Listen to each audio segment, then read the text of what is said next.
Hello and welcome to some more Star Citizen. Today I wanted to have a bit of a conversation, more of a one-sided rambling I suppose, mostly focusing on things that I am annoyed about with Star Citizen currently, from the road to CitizenCon, to Alpha 3.20 and Evocati, to what are we getting in Q4 of this year, nuked threads, and the ship Showdown. Please get involved with the conversation and drop your comments below as you watch the video.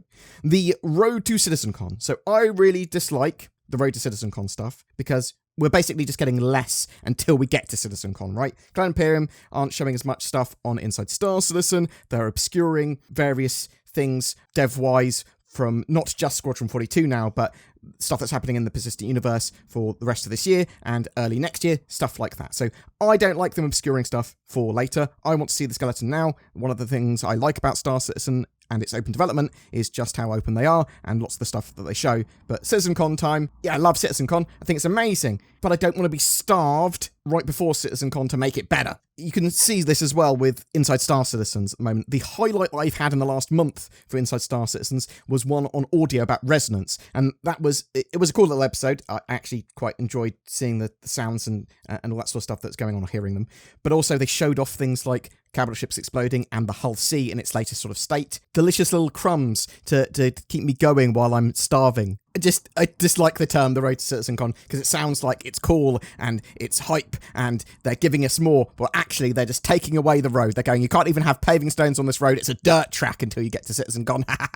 The dirt track to CitizenCon doesn't have the same appeal. Alpha 3.20. Ugh. I hate not being able to cover Evocati stuff. I'm an Evocati member. I'm NDA'd. I'm really looking forward to the patch, especially the Arena Commander stuff. I know a lot of people are like, oh, I want more persistent universe stuff. The Arena Commander stuff isn't as important. To me, Arena Commander stuff, very important, because it's great to do easy, quick content with. There's a lot of stuff that you'll be able to do in Arena Commander very quickly and easily when it comes to testing out stuff with ships and looking at ships and testing out combat and all that sort of stuff, and having cool capital ship battles between different teams and all that sort of stuff. However, I say cool capital ship battles between teams, the multi-crew stuff got pushed back from Alpha 3.20 for the Arena Commander stuff, and it just, that really annoys me, because that was the thing I was looking forward to the most. Now, I hope that 3.20 fixes desync and invisible player issues, and a variety of the other bugs and problems that we've had, and improves persistent entity streaming, and gets ready for server meshing, all that sort of jazz. But waiting on 3.20 and the road to CitizenCon combined, also during a more droughty period for Star Citizen content in general coming out from Cloud Imperium, so development information coming out from Cloud Imperium, it just all culminates into, it's a struggle to keep us interested in Star Citizen as I would be normally, and that's through CIG's own sort of choice not to put out so much development information. I mean, we are getting a reasonable amount still. We're still getting monthly reports and all that sort of jazz. Also, they said Wave 1 PTU soon, but we don't know when that is. We don't know what's going on with Wave 1 PTU.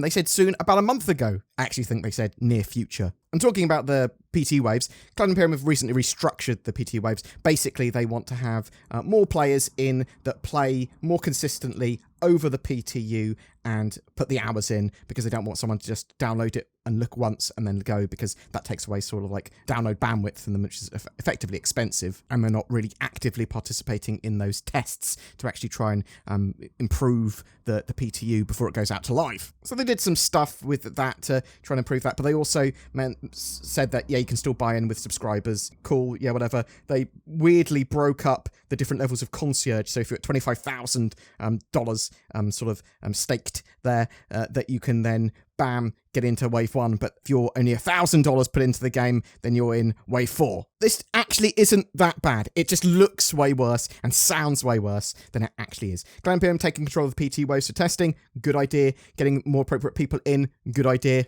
If they hadn't broken down the concierge into different sort of levels of concierge, I think it would have actually all been fine. It was more of a marketing drama rather than a dev drama, if you see what I mean. So we've got Alpha 3.20. Yeah, that's the next major patch. That's going to hopefully be here by September, live in our hands and all that sort of jazz. But what are we getting after that? We know there's a Q4 patch planned. We don't know what it's called. Is it 3.21?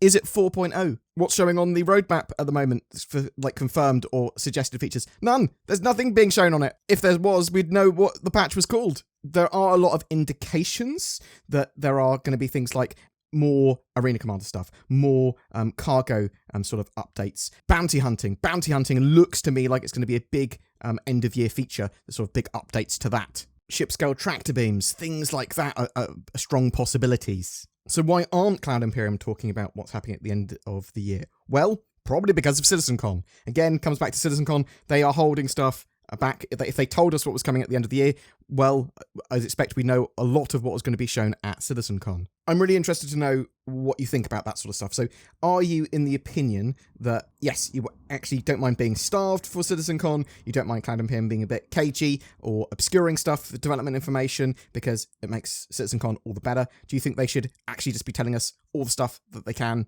and still have CitizenCon, and it still is going to be pretty cool, even if they told us all this development information in Inside Star Citizen, the monthly reports, and various other shows? Do you think Cloud Imperium should be talking about Squadron 42's development as well, more than just the monthly reports? And obviously, as I've talked about in a previous video, coincidentally, just before CitizenCon, loads of Squadron 42 work appears to be completed. Oh, something that genuinely rustled my jimmies.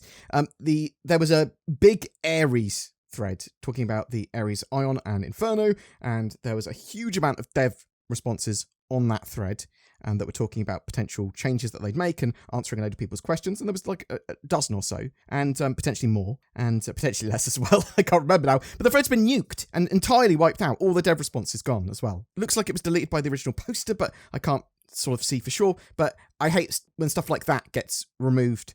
I think that if a post is deleted, there should be the original replies from like devs and stuff like that still there. Fortunately, I've got a lot of that stuff saved, but not all of it. So in that thread, they talked about potentially 3.20, probably for 3.20, that the Ares is going to get a bit of an update with its aim. So it's going to get a little bit of aim assist for both the Inferno and the Ion, and the spread of the Inferno's big Gatlings. They are going to get sort of reduced massively, that spread. I want devs and roadmaps and all that sort of stuff to be put out in the wild as raw as possible, and I don't mind them changing. I understand that stuff changes, I understand that stuff might not be perfectly accurate, and will keep on evolving, especially like roadmap stuff, but I want to see it. I want to see what the plans are and how they evolve over time. Something else, the last thing, the ship showdown.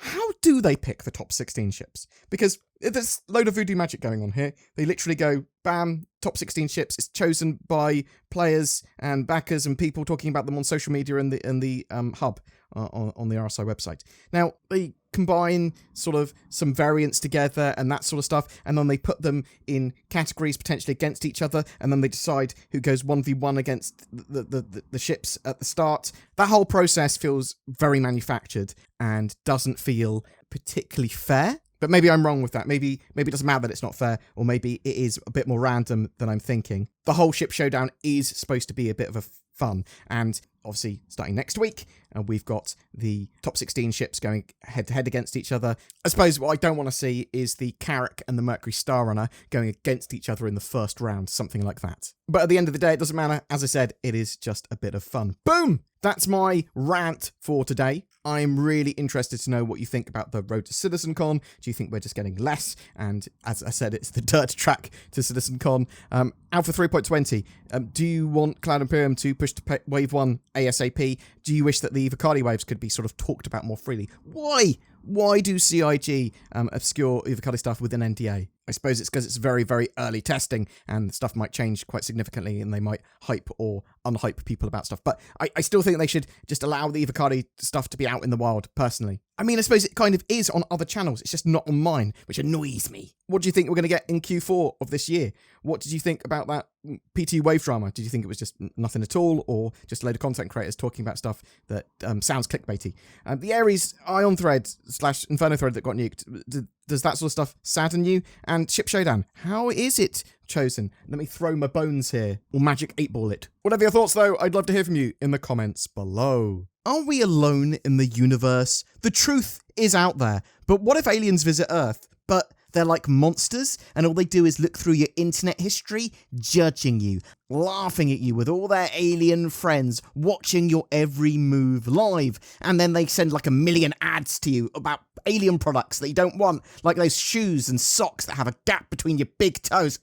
No one needs that. But what you do need is nordvpn.com/BoredGamer, which helps you prevent that happening from the more real threat of humans doing the same. It encrypts your internet connection, hides your IP address and location, it has an inbuilt ad blocker, and also helps you gain access to region-based content. You should go to nordvpn.com/BoredGamer and get a big ol' discount. You can also click the links below.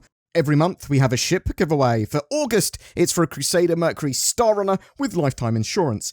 This medium-sized, well-armed cargo and data hauler is great for trying out a huge range of what Star Citizen has to offer, a perfect mission runner ship. To be in for a chance of winning, just comment on any of my videos made during the month. More details in the description below. There are some amazing people that help support the channel by clicking on the join button under my videos and becoming a channel member or becoming a Patreon with the links below. That helps keep the channel going and producing daily content. Please consider joining their ranks, but commenting, liking, subscribing, that all massively helps too. Thanks for watching to the end, and I'll see you in the verse.